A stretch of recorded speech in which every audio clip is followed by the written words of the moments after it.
Janasena BJP కూటమి కుట్ర రాజకీయాలు చేస్తున్నాయన్నారు మంత్రి బొత్స సత్యనారాయణ. వాలంటీర్లను విధుల్లో నుంచి తొలగించి వృద్ధులు వితంతువులకు అన్యాయం చేశారన్నారు. రాష్ట్ర విభజన తర్వాత చంద్రబాబు గ్రాఫిక్స్ పాలిటిక్స్ చేశారని విమర్శించారు. తండ్రి కొడుకుల సెక్యూరిటీ కోసమే బీజేపీతో పొత్తు పెట్టుకున్నారని ఆరోపించారు.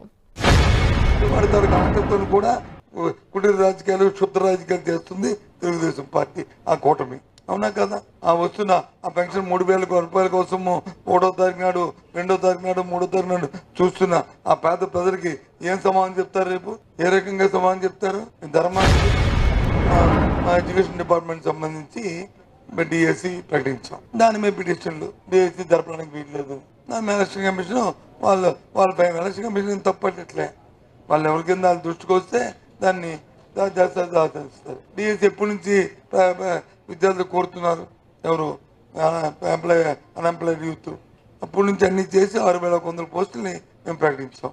దాన్ని కోర్టులో వచ్చి దానికి సమయం ఇవ్వాలని చెప్పింది. టెట్ ఎగ్జామ్కి డిఎస్సి పరీక్షకి ఫైన్ అని చెప్పాం. దాన్ని డేట్ రాష్ట్ర విభజన జరిగిన తర్వాత నేను సీనియర్ని నాకు ఇవ్వండి, నేను దీన్ని తీర్చిదిద్దాను. ఏం తీర్చిదిద్దావు? నీ కులానికి, నీ వర్గానికి,